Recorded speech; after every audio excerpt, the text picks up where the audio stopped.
My name is Maxwell.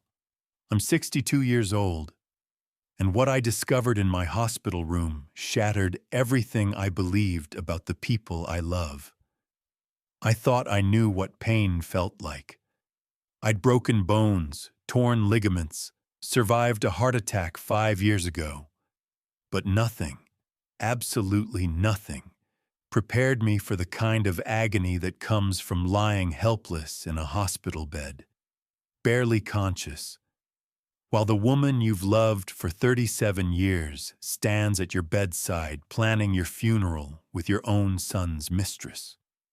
Not your funeral as a moment of grief, not your funeral as a farewell, but your funeral as a celebration, as a release, as the beginning of their new life together. You think you know betrayal? You think you understand what it means to have your heart ripped out? Let me tell you something. You don't know anything until you've heard the love of your life discuss which flowers to use at your memorial service while you're still breathing, while your chest is still rising and falling, while you're fighting with everything you have just to open your eyes. But what I saw that night, what I heard, I'll never forget it. Not if I live to be 100. Not if I develop dementia and forget my own name. Those words, that laughter, the casual cruelty of it all, it's burned into my soul like a brand. Before I continue, please like this video, subscribe, and tell me where you're watching from. It helps me know someone out there still believes in stories like this. It helps me know I'm not alone in this darkness. Because right now, in this moment, I feel more alone than I've ever felt in my entire life. Let me take you back. Back to before. Back to when I still believed in the fairy tale. My wife's name is God. I don't even know what tense to use anymore. Her name is Catherine. Catherine Elizabeth Morrison, though she took my last name when we married. Catherine Harper. We met in college, both of us 23, both of us studying business administration at State University. She had this laugh that could light up a room, this smile that made you feel like you were the only person in the world who mattered. We built a life together, a real life. Not perfect, but real. We had our son, Derek, 2 years after we married. Watched him grow from a colicky baby into a Little League champion, into a high school valedictorian, into a successful real estate developer. We were so proud, so incredibly proud. Every Sunday morning, Catherine and I had breakfast at the kitchen table. Pancakes. Always pancakes with fresh blueberries, maple syrup warming on the stove, coffee brewing in that old percolator her mother gave us as a wedding present. We'd read the newspaper together. Yes, the actual paper, not a screen. And she'd do the crossword while I checked the sports scores. Her feet would be tucked up under her on the chair, and she'd bite her lower lip when she was thinking about a particularly difficult clue. 7 letters, she'd say. Begins with R. Clue is deep sorrow. Remorse, I'd answer, not looking up from the baseball stats. You're good at this, she'd laugh. Maybe you should do it instead. No, I'd smile. That's your thing. I just get lucky sometimes. 29 years of Sunday pancakes, 29 years of crossword puzzles, 29 years of thinking we were happy, that we were solid, that we were the kind of couple that made it through everything because we genuinely loved each other. I worked hard. I won't lie about that. I worked 60, sometimes 70 hours a week, building my consulting firm from the ground up. Started with just me and a laptop in our spare bedroom, grew it into a company with 47 employees and offices in 3 states. But I always came home. I always made time for family dinners, for Derek's soccer games, for Catherine's book club nights where I'd excuse myself to the garage to give her and the ladies their space. We had date nights, every Friday, without fail. Sometimes just dinner at our favorite Italian restaurant downtown, Carmelo's, where the owner knew us by name and always brought us complimentary tiramisu. Sometimes a movie, sometimes just a drive along the coast with the windows down, holding hands, talking about nothing and everything. Our sex life was good. I thought it was good. Maybe not as frequent as when we were younger, but we were in our 60s. That's normal, right? Once or twice a month, always tender, always familiar. She'd rest her head on my chest afterward and trace circles on my skin with her finger, and I'd feel like the luckiest man alive. We had plans, retirement plans. We were going to sell the house, buy an RV, travel across the country, seeing all the national parks we'd never had time to visit. Yellowstone, the Grand Canyon, Acadia. She had a Pinterest board full of campsites and hiking trails and roadside diners that looked interesting. We'd lie in bed and talk about it, imagining ourselves as those free-spirited elderly couples you see in commercials, gray-haired and laughing, holding hands in front of Old Faithful. "Just 2 more years," she'd say, snuggling closer. "2 more years and we're free."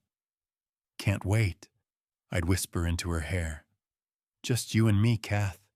The adventure of a lifetime." I believed it. God help me. I believed every word. Derek came over for dinner every other Wednesday. He'd bring wine. Good wine, not the cheap stuff. And we'd grill steaks in the backyard while Catherine made her famous garlic mashed potatoes. He'd tell us about his latest property development, show us photos of the luxury condos he was building downtown, talk about his 5-year plan to expand into commercial real estate. He never mentioned anyone he was dating, said he was too busy for relationships, too focused on building his career. We worried about that, Catherine and I. Worried that he was lonely, that he was sacrificing too much for success. "You need balance," I told him once, flipping a ribeye on the grill. "I know I wasn't always the best example of that when you were growing up, but trust me, work isn't everything." "I'm fine, Dad," he'd said, smiling that easy smile of his. "I've got time. Right now, I'm just focused on building something real, something lasting. Something lasting." The irony of those words now makes me want to vomit. Life was good, normal, predictable in the best way. I had no reason to suspect anything was wrong, no reason to question the woman who'd slept beside me for 37 years, no reason to doubt the son I'd raised to be honest and honorable. But soon, I started noticing small things that didn't make sense.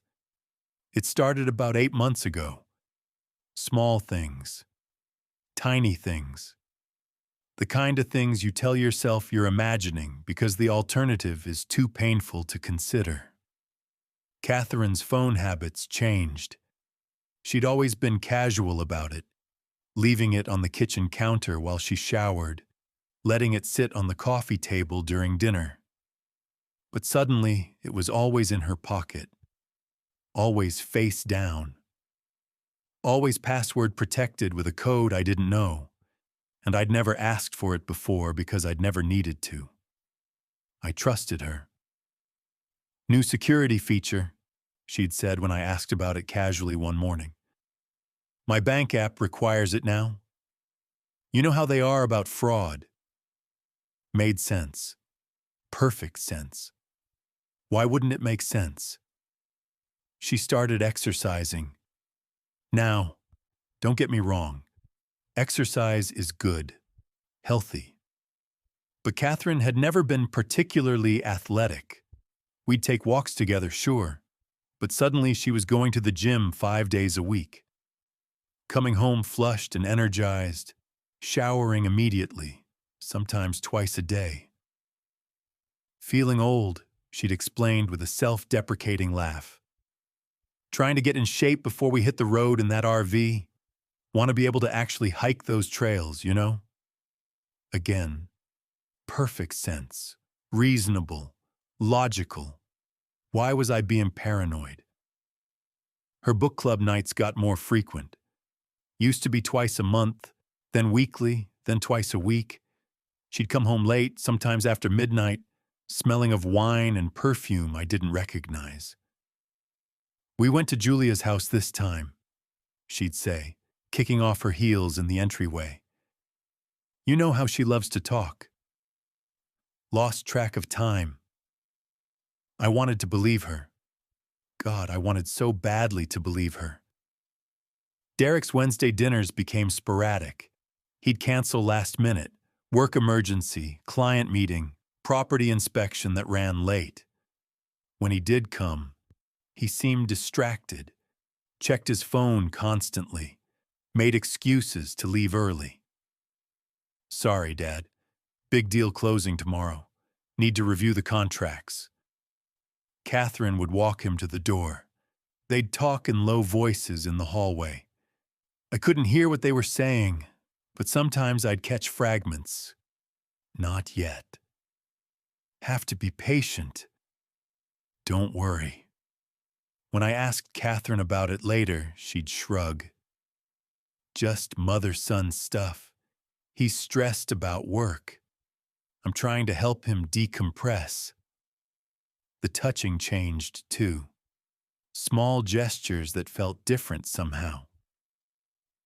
She stopped reaching for my hand in movie theaters, stopped initiating those casual kisses when one of us left the room.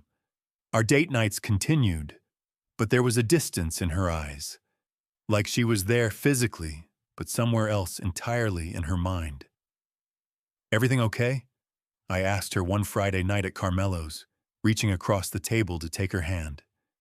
She smiled, but it didn't reach her eyes. Of course, why? You just seem distant lately. I'm not distant, she said, pulling her hand back to take a sip of wine. I'm right here. But she wasn't. Not really. I started noticing how much time she spent texting. Her fingers would fly across the screen, and she'd smile, actually smile, at whatever response she got. But when I'd ask who she was talking to, the answer was always vague. Julia. From book club. Karen from my old office. Nobody important. Nobody important. Those words echoed in my head more than they should have. One night, I woke up at 2 a.m. to find her side of the bed empty. I could see light from downstairs, hear the murmur of her voice. I got up, walked to the top of the stairs, listened. I know, she was saying softly. I know, baby, soon, I promise. We just have to be patient a little longer. Baby. She called someone baby. She hadn't called me that in 20 years. My heart hammered in my chest. My mouth went dry. I wanted to march down those stairs and demand to know who she was talking to. But I didn't. Because I was afraid. Because part of me still wanted to believe there was an innocent explanation. Because confronting it made it real. When she came back to bed, I pretended to be asleep. She slipped in beside me, careful not to wake me, and I could smell that unfamiliar perfume again, feel the distance between our bodies like a physical thing. The next morning at breakfast, she was cheerful, too cheerful. I was thinking, she said, pouring coffee, maybe we should move up our retirement plans. Why wait 2 years? Let's do it now. Now? I stared at her. But the company? Sell it, she said, sitting down across from me with that bright, false smile. You've been talking about succession planning anyway. Mark and Jennifer could run it. You trust them. And we could finally take that trip we've been dreaming about. Something in her eagerness felt wrong. Desperate almost. I don't know, Kath. That's a big decision. We should think about it. Her smile faltered. Right. Of course. Just a thought. But the seed was planted. She wanted something from me. Needed something. And I couldn't figure out what. Derek came over unexpectedly the next week. Tuesday, not his usual Wednesday. He looked nervous, kept running his hand through his hair, the way he used to do as a kid when he'd done something wrong. I need to talk to you both about something, he said. Catherine's face went pale. Derek, now's not... It's fine, he interrupted, and something in his tone made me sit up straighter. Dad, there's someone I want you to meet. Someone important. Finally, I thought. Finally, he's found someone. My chest filled with warmth. That's wonderful, son. When can we meet her? Soon, he said, glancing at Catherine. She wouldn't meet his eyes. Very soon. But he never brought anyone around, never mentioned her again. And when I brought it up a week later, he looked confused, like he'd forgotten the entire conversation. Oh, that. It didn't work out. You know how it is. No, I didn't know how it was. Nothing made sense anymore. I started feeling paranoid, crazy, like I was losing my mind. I'd catch them exchanging looks, Catherine and Derek, during dinners. Quick glances that held entire conversations I wasn't privy to. He'd touch her shoulder in passing, and she'd tense. Or was I imagining it? Was my mind creating problems that didn't exist? I confided in my best friend Tom over golf one Saturday. I think something's wrong with Catherine, I said, lining up my putt. She's been acting strange. Strange how? Tom asked. Distant, secretive, always on her phone. I don't know, maybe I'm just being paranoid. Tom laughed. Actually laughed. Max, come on. You've been married almost 40 years. You're probably just going through a phase. Couples do that. Carol went through something similar a few years back. Turned out she was planning a surprise party for my birthday. Maybe, I said, but I didn't believe it. You're imagining things, Tom said, clapping me on the shoulder. Catherine loves you. Anyone can see that. I wanted to believe him. I tried to believe him. But the knot in my stomach only grew tighter. One evening, I came home early from work. I'd had a splitting headache and decided to call it a day. I walked into the house and heard Catherine on the phone in the kitchen. I said I'd handle it. No, he doesn't suspect anything. Trust me, I know what I'm doing. She heard me and spun around, her face going white. I have to go, she said quickly, ending the call. Hi, honey, you're home early. Who is that? I asked, my heart pounding. Julia, book club drama, you know how it is? That smile again, that false, bright smile. Catherine, I said slowly, is there something you need to tell me? For a moment, just a moment, I saw something flicker across her face. Fear? Guilt? But then it was gone, replaced by concern. Like what? I don't know. You tell me. Maxwell, you're being paranoid. Everything is fine. More than fine. She crossed the room and kissed my cheek. You're stressed. Maybe you should take some time off. We could go on that trip early, like I suggested. But that night, I saw something that made my heart stop. I couldn't sleep. The conversation in the kitchen kept playing in my head. He doesn't suspect anything. What was there to suspect? What was she hiding? At 3 in the morning, I got up. Catherine was sleeping soundly beside me, her breathing deep and even. I went downstairs, and there on the kitchen counter was her phone. She'd left it charging. She never left it anywhere anymore. My hand trembled as I picked it up. The screen lit up with a notification, a text message from Derek. "Did you talk to him yet? We can't keep waiting like this." I stared at those words until they blurred. My son, texting my wife, about me, about something they were waiting for. I should have unlocked the phone right then, should have read through every message, but I couldn't. Because unlocking that phone meant accepting that my suspicions were real, that my life was not what I thought it was, that the two people I loved most in the world were keeping secrets from me. I put the phone down and backed away like it was a snake. The next morning, I watched Catherine across the breakfast table. She was reading something on her phone, smiling softly. Who was making her smile like that? What was she reading? "Kath," I said, my voice sounding strange even to my own ears. "Are you happy? With me, I mean. With us." She looked up, surprised. "Of course I am. Why would you ask that? You just seem different lately." "Different how?" "I don't know. Distant. Like your mind is somewhere else." She reached across the table and took my hand. Her skin felt cold. "Maxwell, I love you. You know that. I've loved you for 37 years. Nothing has changed, but everything had changed.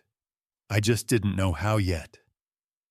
I tried to tell myself I was being irrational. That stress from work was making me paranoid. That Tom was right. Couples go through phases. Catherine had been with me through my father's death, through the years when my company almost went bankrupt, through my heart attack. She'd held my hand through all of it. Why would she suddenly be unfaithful now? Maybe it wasn't infidelity. Maybe it was something else. Maybe she was sick and didn't want to tell me. Maybe Derek was in trouble and they were protecting me from the worry. Maybe. I spent hours trying to rationalize what I'd seen. That text from Derek could have been about anything. A surprise party, a business investment they were planning, a gift they were buying me. There were 1,000 innocent explanations. But why would she say, "He doesn't suspect anything," if it was innocent? I started watching them both more carefully, paying attention to things I'd let slide before. And the more I watched, the more I saw. Catherine's credit card statements started showing purchases I didn't recognize. Expensive purchases. Jewelry I'd never seen her wear. Charges at hotels when she was supposedly at book club. Lingerie from boutiques she'd never shopped at before. When I asked her about the jewelry, a delicate gold necklace with a small diamond pendant that appeared one day around her neck, she said Derek had given it to her. "For my birthday," she said, touching it absently. "You remember." Her birthday had been 3 months ago. I'd given her a cashmere sweater. Derek had given her a gift card to her favorite spa. Neither of us had given her a diamond necklace. "That's generous of him," I said carefully. "He's doing so well with his business," she said. "He wanted to do something special." Derek called me that week. "Dad, I need to borrow some money, just for a few months until the deal closes. $50,000. $50,000. My son, who was supposedly so successful, needed to borrow $50,000. What kind of deal? I asked. Property development. It's complicated. I can explain later, but I need the money soon or I'll lose the opportunity. Every instinct I had screamed at me that something was wrong, but this was my son, my only child, the boy I'd taught to ride a bike, to throw a baseball, to be a man. Of course, I said, I'll transfer it today. Thanks, Dad. I really appreciate it. And hey, don't mention it to Mom, okay? She worries too much about my finances. Don't mention it to Mom. My son was asking me to keep a secret from my wife. When had that become normal? I transferred the money. He never explained the deal, never paid me back. When I brought it up a month later, he looked at me blankly. What money? The $50,000 I lent you for the property development. Oh, right, that.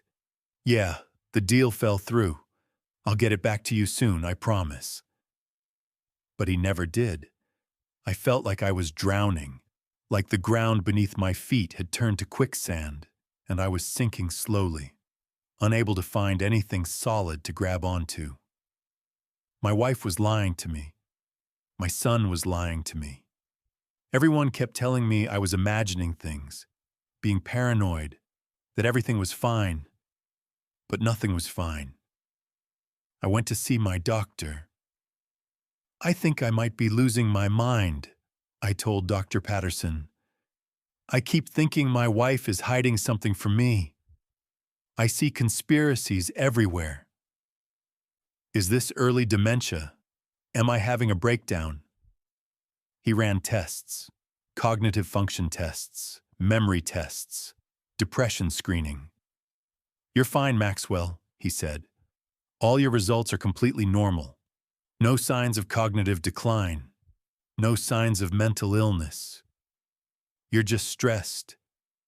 Maybe you should take that vacation you keep talking about. Get away for a while. So I wasn't crazy, which meant the things I was seeing were real.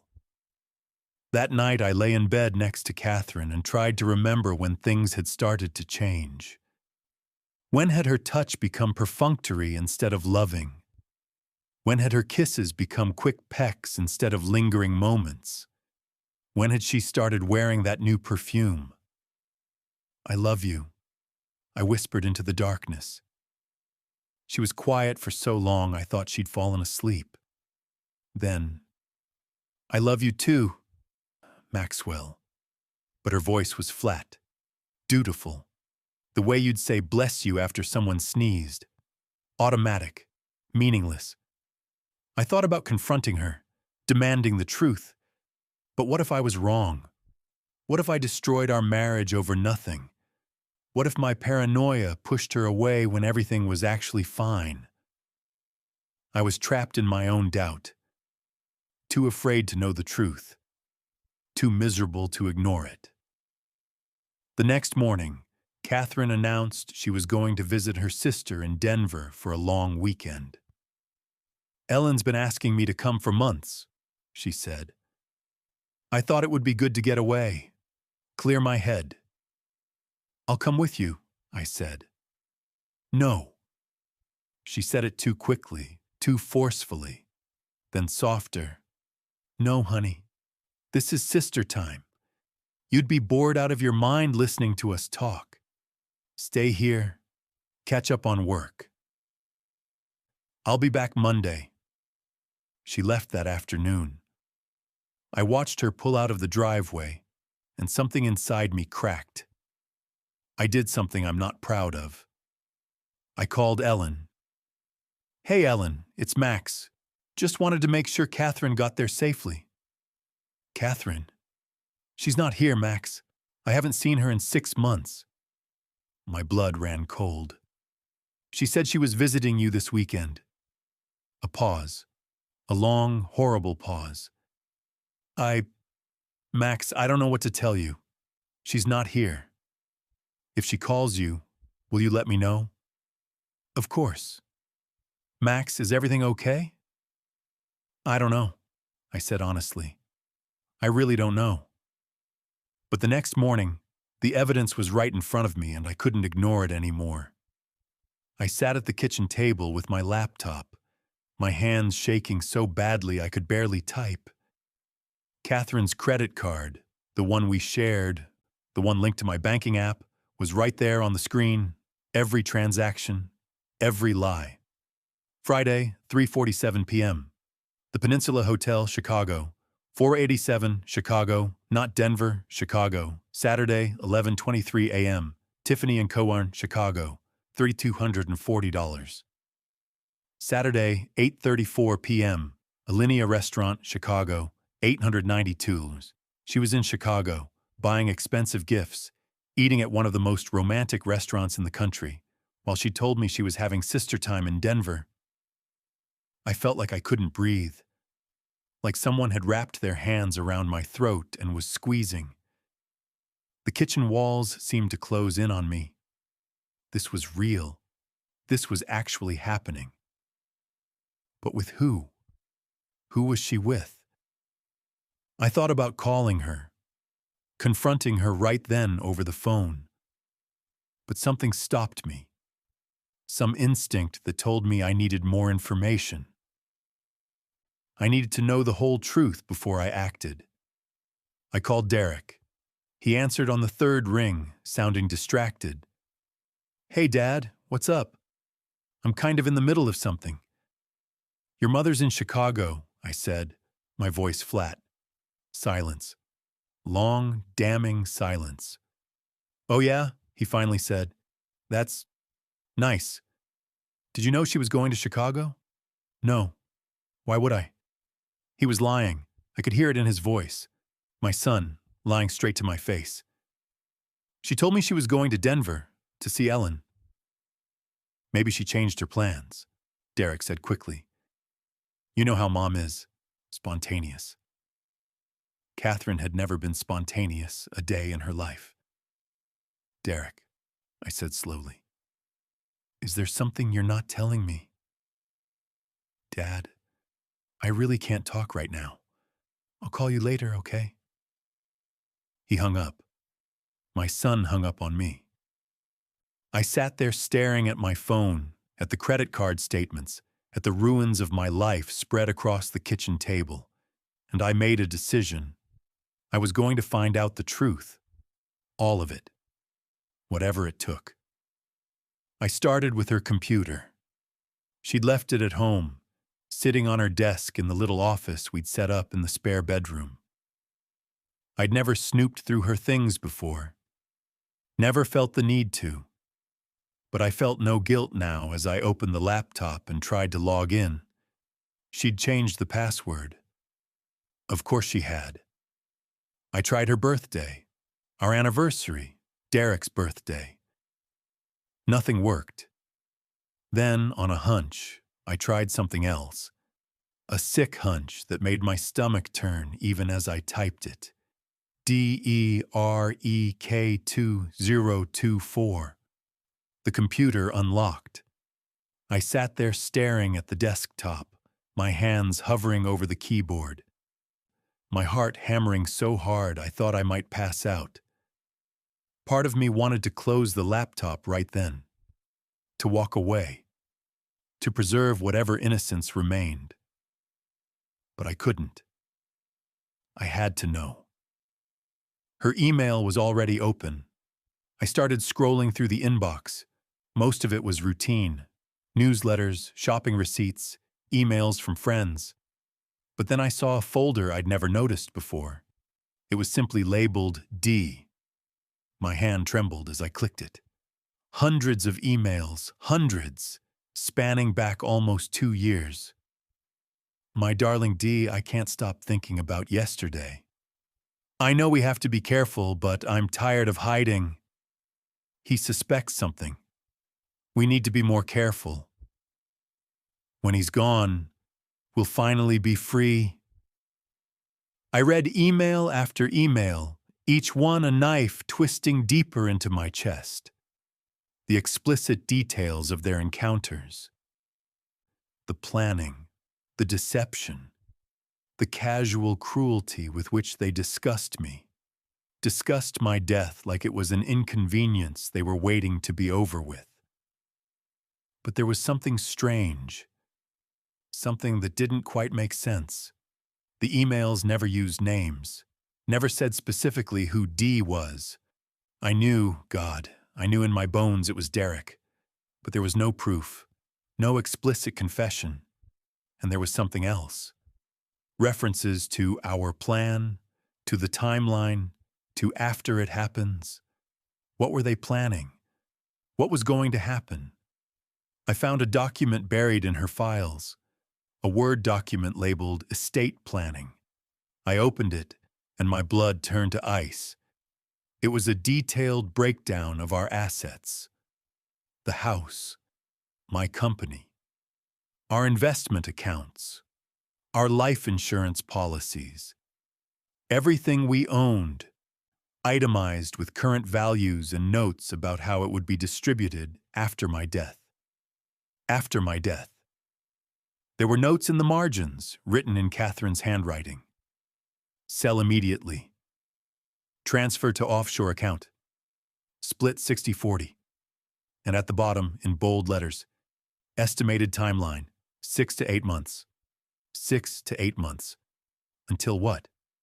I kept digging, found more documents, found research into ways to induce heart attacks, found searches for undetectable poisons, found medical articles about stress-induced cardiac events. They were planning to kill me, my own wife, my own son. They were planning to murder me and make it look natural. The room spun. I ran to the bathroom and vomited, my entire body shaking. This couldn't be real. This couldn't be happening. Not Catherine. Not the woman who'd held my hand through my father's funeral. Not Derek. Not my boy. Not my son. But the evidence was right there. Undeniable. Horrifying. I washed my face with shaking hands, staring at myself in the mirror. I looked old, tired. How had I not seen this? How had I been so blind? I needed more proof. Something concrete. Something undeniable. I went to Best Buy and bought a small surveillance camera, the kind marketed for home security, with night vision and motion activation. I set it up in our bedroom, hidden behind a picture frame on the bookshelf, angled toward the bed. Then I bought a voice-activated recorder and hid it in the kitchen, behind the decorative canisters Catherine never used. I felt sick doing it, felt like a stalker, a paranoid husband driven mad by jealousy. But I had to know. I had to have proof before I confronted them, before I went to the police, before I destroyed everything. Catherine came home Sunday night, glowing and refreshed, talking about how wonderful it was to see Ellen, how much they'd talked, how good the break had been. "You look beautiful," I said, and it was true. She looked 10 years younger, happy, radiant. "I feel beautiful," she said, kissing my cheek. "I missed you." No, she hadn't. She hadn't missed me at all. That week was torture. I played the loving husband while my insides screamed. I held her hand during our Friday date night. I smiled at Derek when he came over for dinner. I pretended everything was normal while the cameras recorded, and the truth slowly revealed itself. Wednesday night, after Derek left, I watched the footage from the kitchen recorder. Their voices were crystal clear. "He's getting suspicious," Catherine said. "We need to move up the timeline." "We can't rush this," Derek's voice responded. "It has to look natural." "I know, but he's starting to ask questions. What if he finds something?" "He won't. He trusts you. He trusts both of us. That's what makes this so easy." They laughed. They actually laughed. Besides, Derek continued, his heart is already weak. The doctor said another major stress event could be fatal. All we have to do is create the right conditions. How? Catherine asked. Leave that to me. I have someone who can help. Someone who could help. Who? Who else was involved in this? Friday night, I activated the bedroom camera. Catherine came to bed late after I was supposedly asleep. I watched through the app on my phone, hidden under my pillow, as she sat on the edge of the bed and made a call. It's me, she whispered. Yes, he's asleep. I know. I can't wait either. Soon, baby. Soon we'll be together all the time. I love you too. Good night. The next morning, I felt chest pains. Sharp, stabbing pains that radiated down my left arm. I tried to stand, and my legs gave out. I collapsed in the bedroom, and the last thing I remember before losing consciousness was Catherine standing over me, her phone in her hand. She was smiling. That night, I pressed record and waited. I woke up in the hospital. The lights were too bright, the sounds too loud. Machines beeped around me. There was an IV in my arm, monitors clipped to my fingers, something tight around my chest. I tried to speak, but my throat was too dry. I tried to move, but my body felt like it was made of lead. Mr. Harper? A nurse appeared beside me, her face coming into focus. Young, African-American, kind eyes. Don't try to move. You've had a cardiac episode. You're in the ICU. A cardiac episode, just like they'd planned. I tried to ask for water, but only a croak came out. She held a cup with a straw to my lips, and I drank gratefully. Your wife is here, the nurse said. She's been by your side the whole time. Would you like me to get her? No. No, I wanted to scream. Don't let her near me. She did this. She's trying to kill me. But all I could do was blink. The nurse left. I lay there, trapped in my own body, my mind screaming while my limbs refused to cooperate. I tried to call out, to warn someone, but my voice wouldn't work. I tried to pull out the IV, to disconnect the monitors, but my hands wouldn't move. I was completely helpless. Catherine came in, and she looked perfect, concerned, devoted. Her hair was pulled back, no makeup, wearing one of my old sweatshirts like she'd been there all night. The picture of a worried wife. Oh, Maxwell, she said, taking my hand. Her skin felt like ice. Thank God you're awake. You scared me so much. I tried to pull my hand away, but I couldn't. She held it tighter, leaning close. The doctors say you had a major cardiac event, she whispered, her breath hot against my ear. They're not sure you're going to make it through the night. They've already talked to me about end-of-life decisions. End-of-life decisions. She was going to pull the plug. I tried to speak, to tell her I knew, but nothing came out. Just a weak groan. Shh, she said, stroking my forehead. Don't try to talk. Save your strength. Derek is on his way. He'll want to say goodbye. Goodbye. She was already saying goodbye. The nurse came back in, checking my vitals, adjusting my medications. Catherine stepped back, playing the role perfectly. How is he? She asked, her voice breaking just slightly. Award-worthy performance. His vitals are stable for now, the nurse said, but the next 24 hours are critical.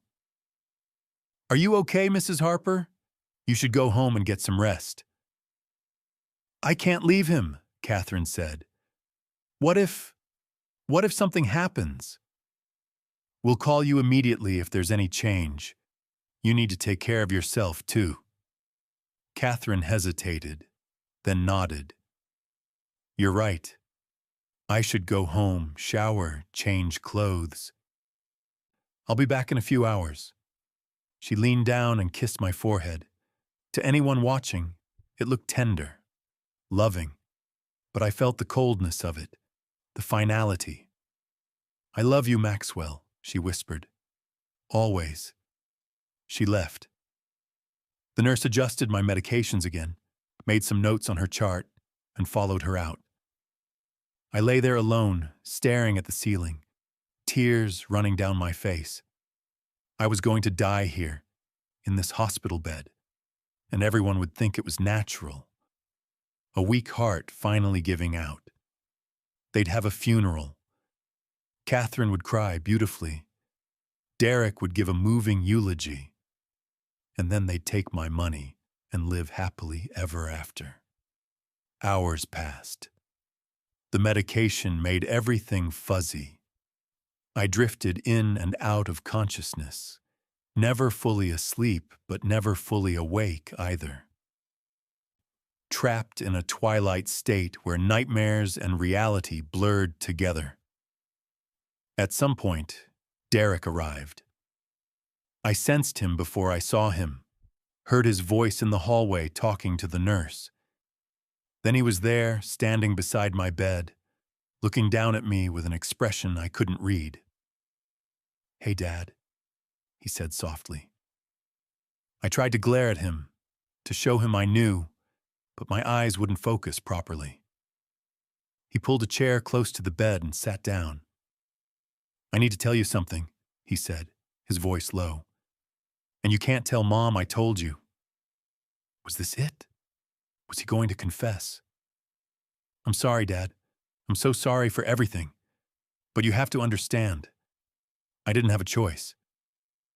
He had a choice. He always had a choice. She said if I didn't help her, she'd destroy me. She has evidence of things I did. Business things. Illegal things. She said she'd go to the police if I didn't cooperate with her plan. Wait. What?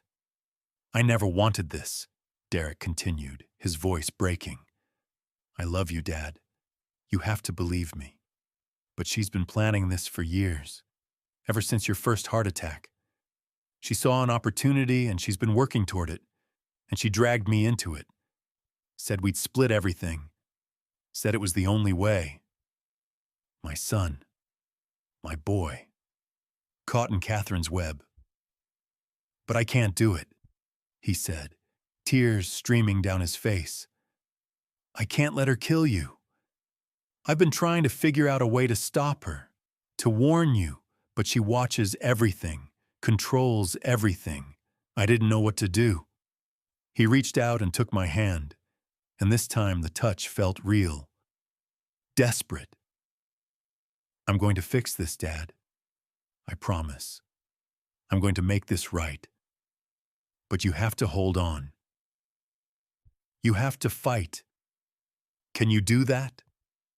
I tried to squeeze his hand, tried to show him I understood, but I couldn't tell if he felt it. He sat with me for a long time, holding my hand, crying quietly. Then Catherine's voice came from the doorway.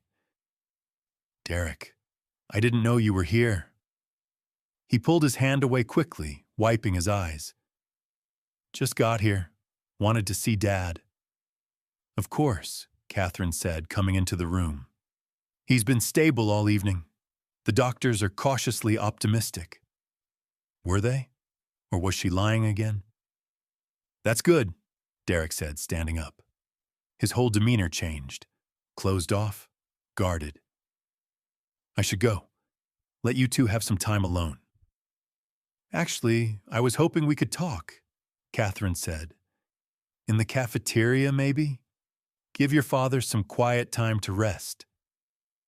Derek glanced at me, something desperate in his eyes. Then he nodded. Sure, Mom. Let's talk. They left together, and I was alone again. But not for long. The door opened quietly, and the nurse came back in.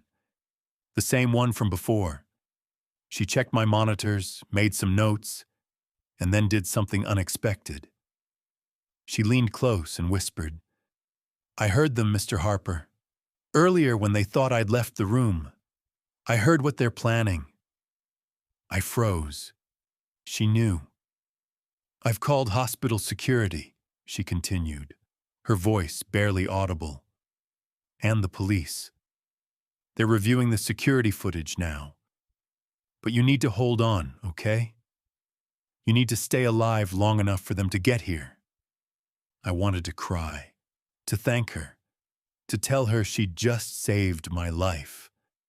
"Your wife is planning to come back tonight, during the night shift when there's less staff," the nurse said. "She's planning to inject something into your IV, something that will stop your heart. Make it look like you passed peacefully in your sleep." Oh God. Oh God, she was really going to do it. "But we're going to stop her," the nurse said firmly. "I'm not leaving this room. Security is posted outside.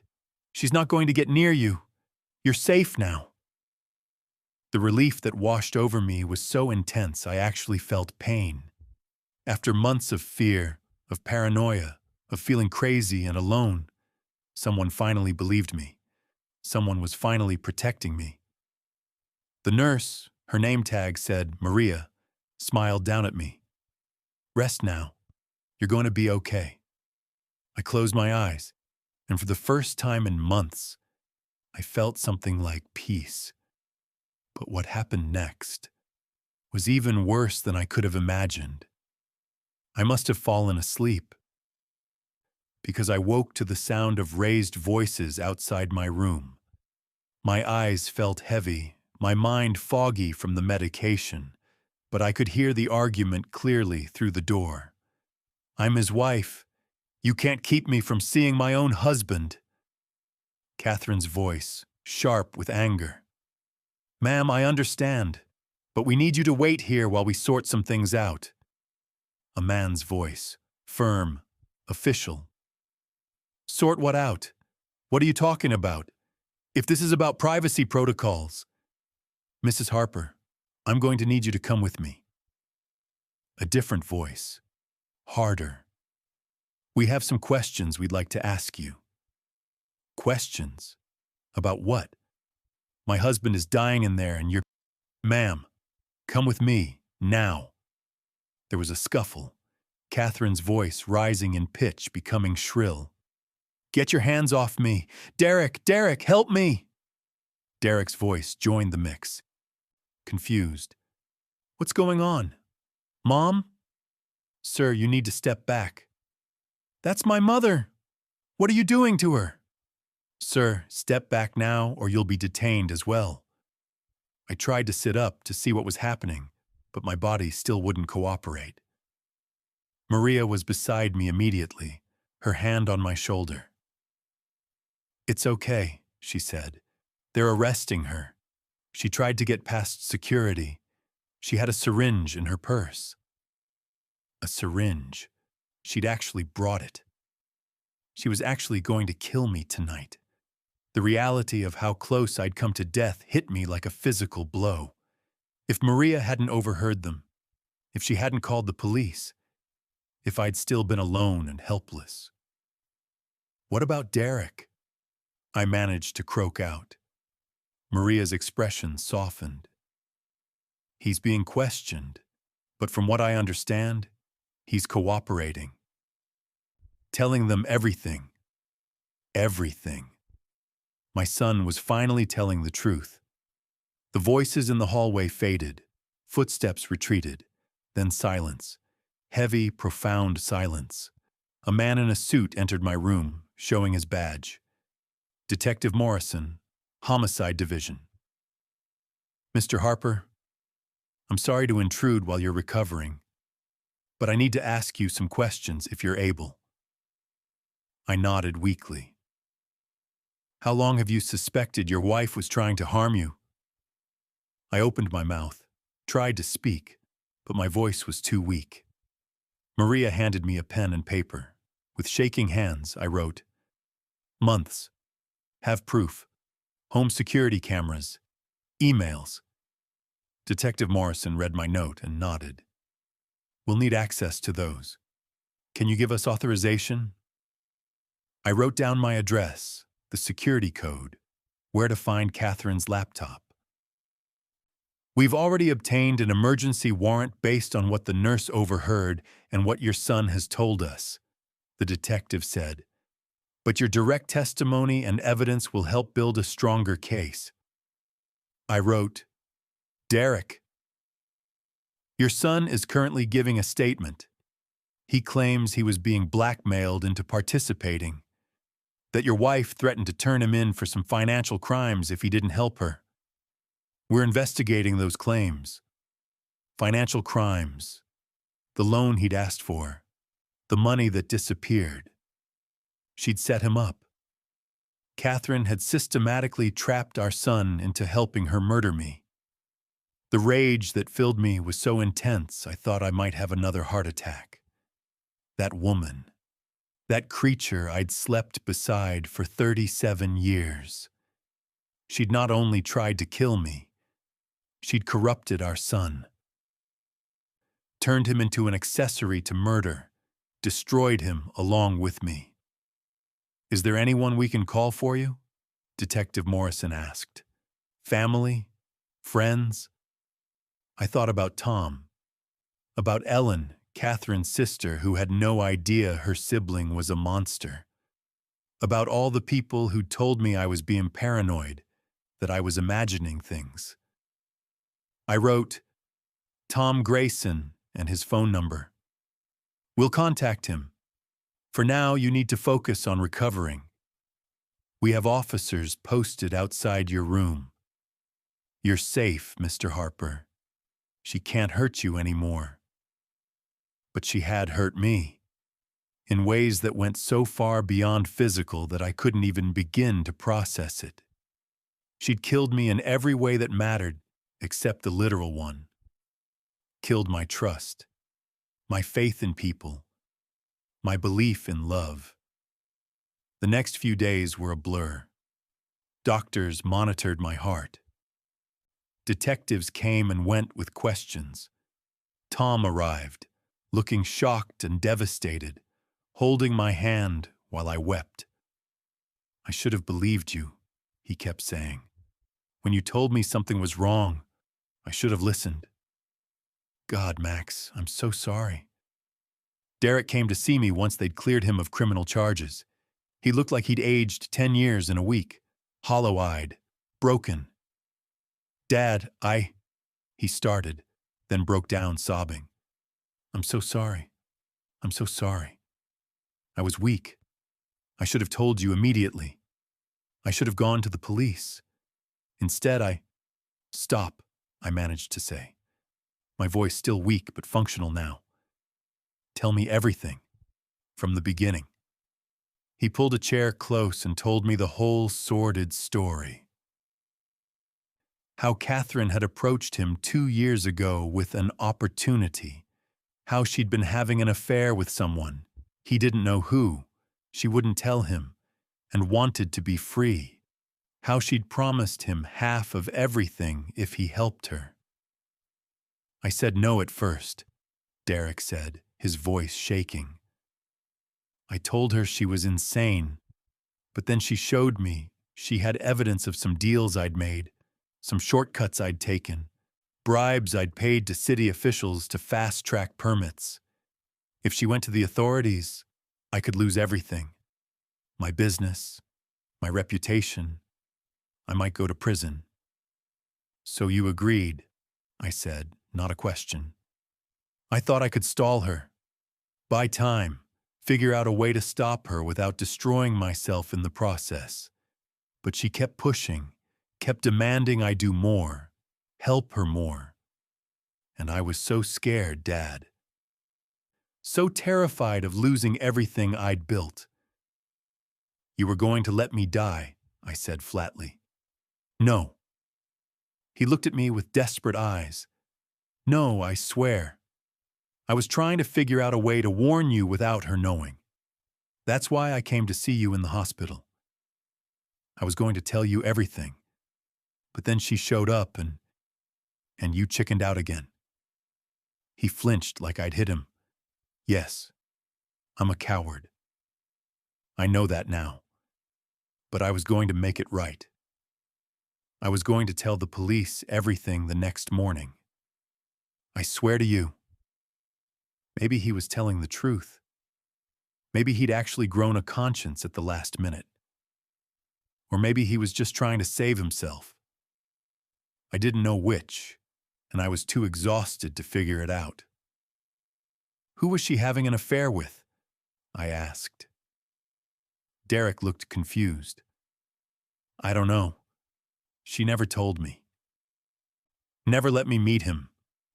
I assumed it was someone you knew, someone who couldn't be connected to her publicly. Maybe someone married. And the person who was going to help create the stress event that would kill me. I don't know that either. She handled all of that separately, kept me compartmentalized. I think she didn't trust me enough to let me know everything. Smart. Catherine had been terrifyingly smart about the whole thing. Kept information siloed, made sure no one person knew too much. Even her accomplices were just pieces on a chessboard, moved according to her strategy. "What happens now?" Derek asked quietly. "I don't know," I said honestly. "I need time to think, to process all of this." "Do you?" His voice broke. "Do you think you can ever forgive me?" I looked at my son, my only child. The boy I'd loved from the moment he was born, who I'd taught to fish, to drive, to be a man, who'd betrayed me in the worst way possible. "I don't know," I said again. "I honestly don't know." He nodded, tears streaming down his face, and left. I lay there in the hospital bed, staring at the ceiling, trying to understand how my life had become this nightmare. Trying to figure out how I'd missed the signs that my wife was a sociopath. Trying to decide if anything about our 37 years together had been real or if it had all been a lie from the beginning. A week later, they moved me out of the ICU to a regular room. 2 weeks after that, I was stable enough to go home. But I couldn't go back to the house. Couldn't sleep in the bed I'd shared with Catherine. Couldn't walk through rooms full of memories that were all poison now. Tom let me stay with him and Carol. They set up their guest room for me, brought me meals, sat with me when the nightmares woke me up screaming. The police investigation revealed everything, the emails, the surveillance footage of Catherine and Derek talking in my kitchen, the research into untraceable poisons, the life insurance policies she'd taken out on me without my knowledge, each one worth over $1 million. But they never found her lover. Whoever D was in those emails had covered their tracks too well.